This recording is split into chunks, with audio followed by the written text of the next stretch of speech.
Best friend keeps bringing up my ex in front of my fiancée, despite repeated requests to stop, and it's harming our relationship. My, 29 male, best friend Jess, 29F, keeps on mentioning my ex, 29F, in front of my fiancée, and I am thinking of cutting her off. I want to know if I am overreacting, or if Jess is in the wrong.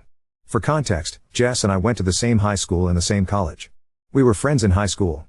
However, since we both went to the same out-of-state college, we became best friends since then. We have always been there for each other during the best and worst times. However, things have always been platonic, and she is more like a big sister to me, who made sure I stay on the right track.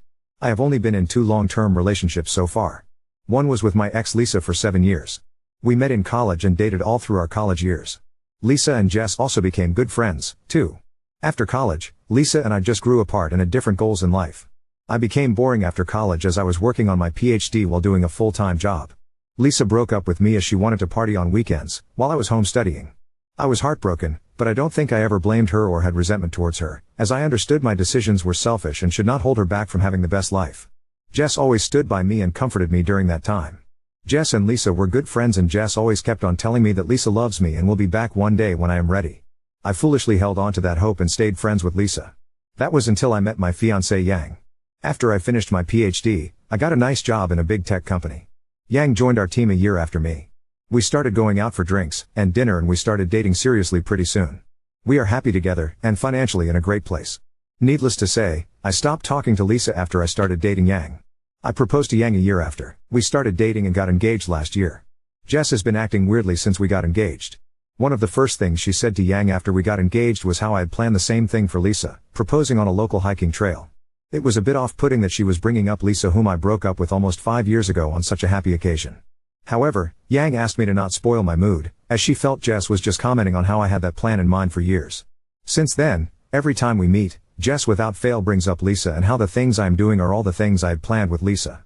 This happened when we bought a house, planned for vacations, etc. Jess always starts with some nostalgic story and then brings up how Lisa and I were so happy together.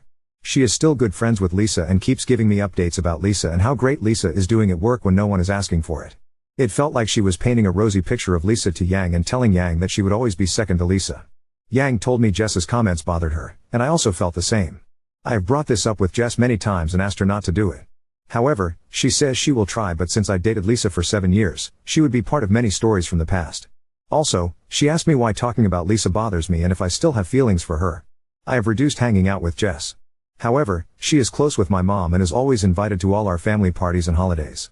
I talked to my mom and sister about this and they feel I am overreacting. They feel Jess is just telling stories, and since the stories are mostly from college days and later, Lisa will be a character in the story. They also feel I should not be bothered by Jess mentioning Lisa since we broke up a long time ago. I feel that it's disrespectful to Yang, as she doesn't need to hear about all the fun Lisa and I had when we were together and how we were planning to get married. Do you think I am the asshole to stop here, or Jess is truly acting out of line? Leaks_Jeans, I think you need to cut off Jess. She's being a mean girl to your fiancé. You need to also tell your mom and sister of your decision, and if they want Jess at events you might have to limit your time with them as well.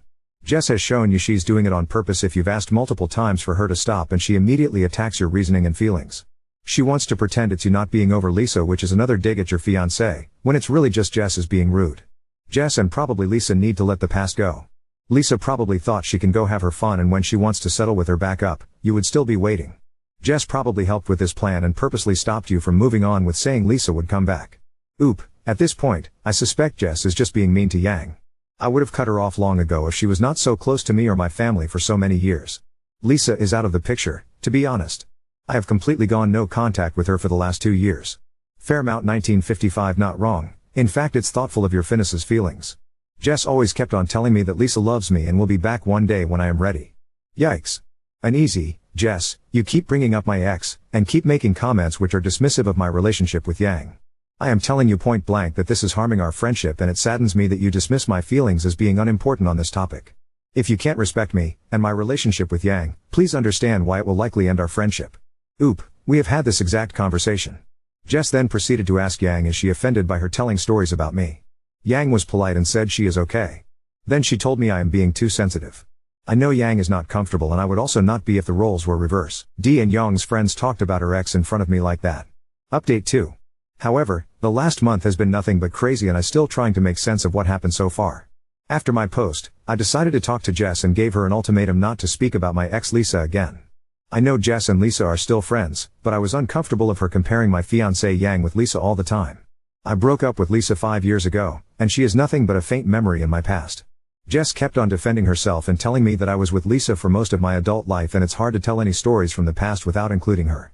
She also blamed me for being emotionally childish and just forgetting about Lisa when she was with me for 7 years. Finally, Jess agreed that she will not bring up Lisa in front of Yang, and I should also not treat Lisa as she does not exist since she is still Jess's friend. I informed Yang about our conversation. Although she was appreciative about it, she said I did not need to do it and she knows how much I love her, and every time Jess brings up my Lisa, she feels sorry for Lisa that she let a guy like me go. Yang went to visit China 2 weeks ago for a month as we plan to get married in her hometown. She is taking care of her shopping as well as preparations for the wedding. Jess invited me to her house that Friday for dinner as I was home alone.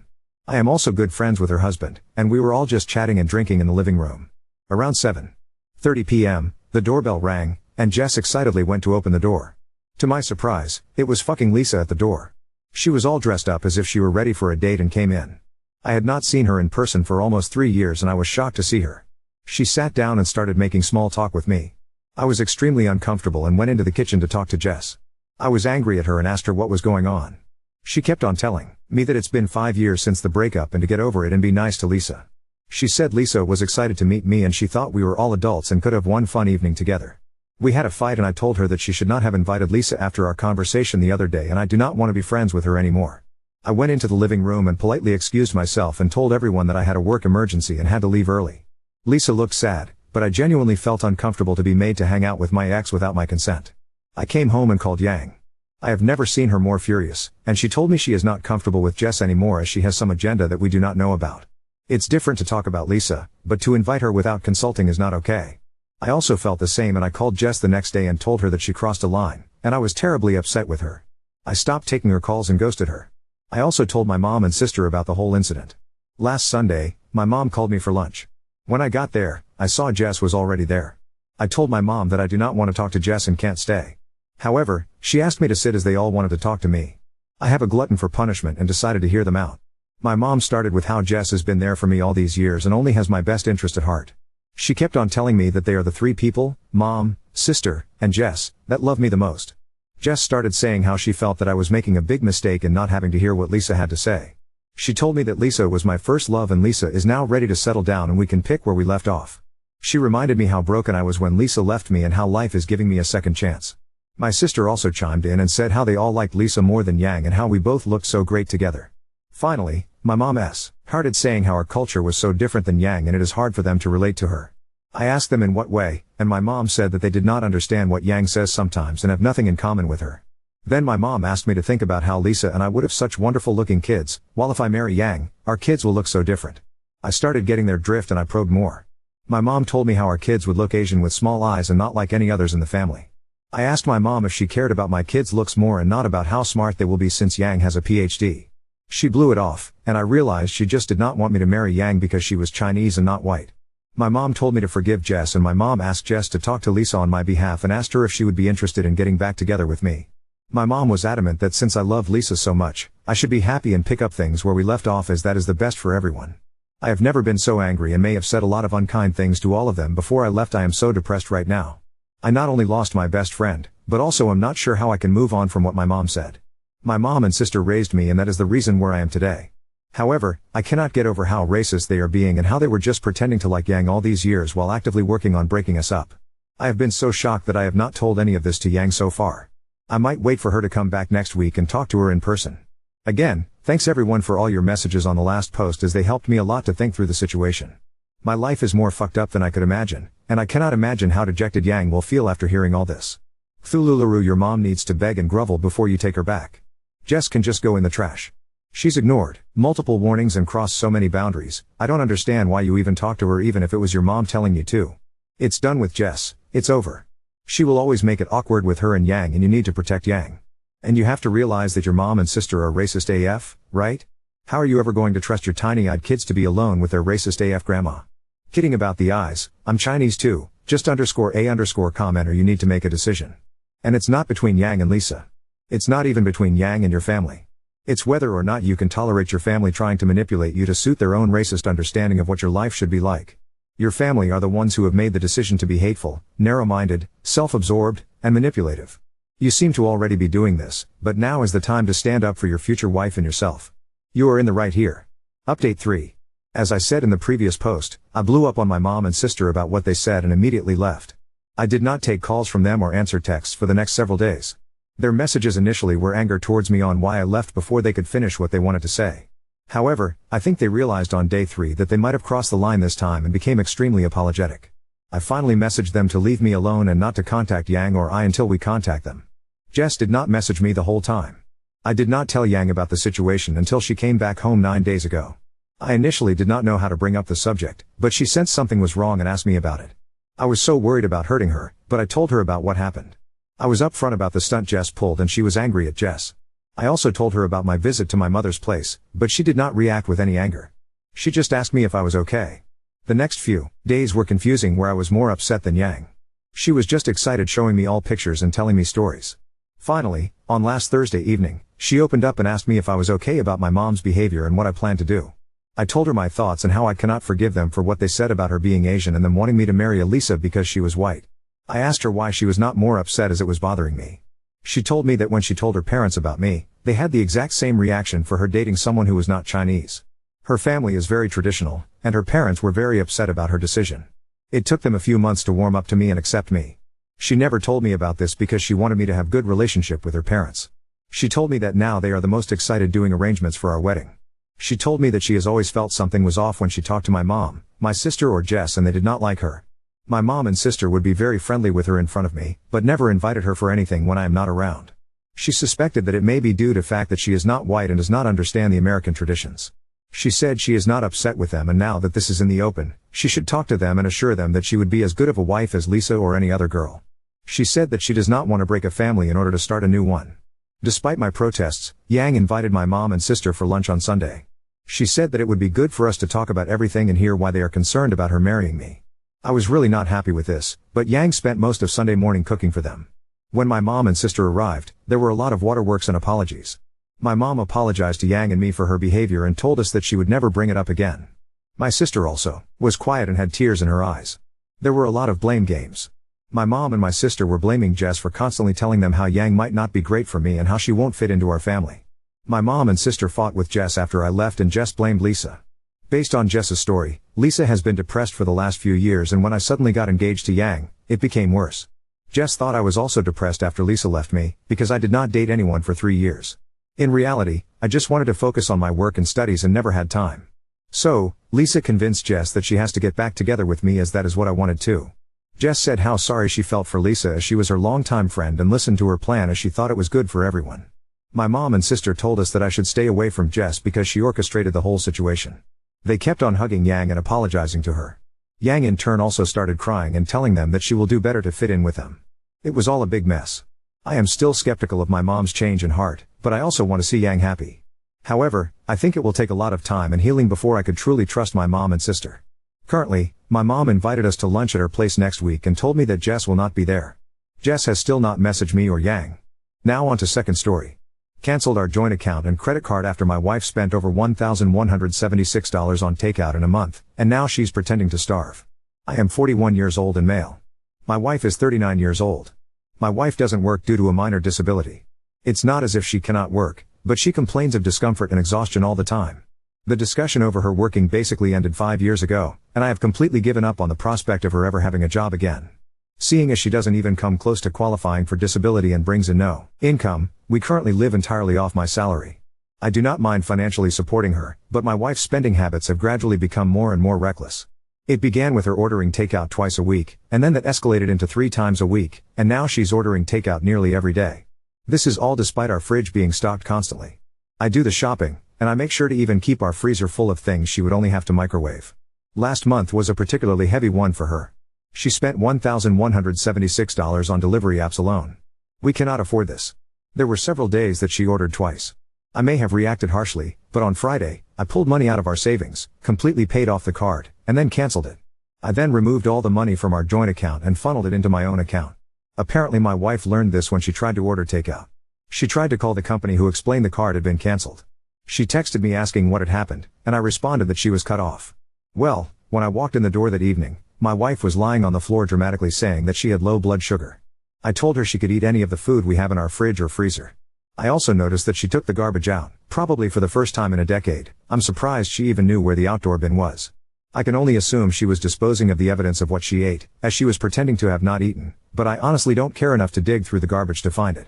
She was furious at me all weekend. Update 1. 9 days ago, I made a post about how my unemployed wife had spent $1,176 on delivery apps in just a month.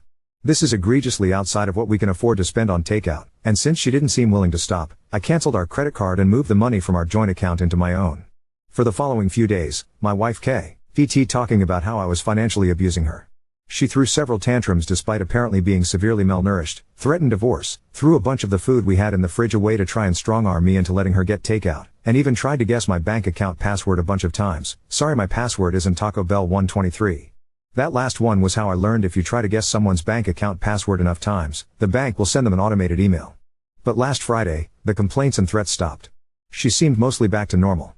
I figured she had given up. That was until today, which was garbage day. When I took the last bag out before taking the bin down to the curb, I discovered half a dozen fast food bags and other takeout containers in it.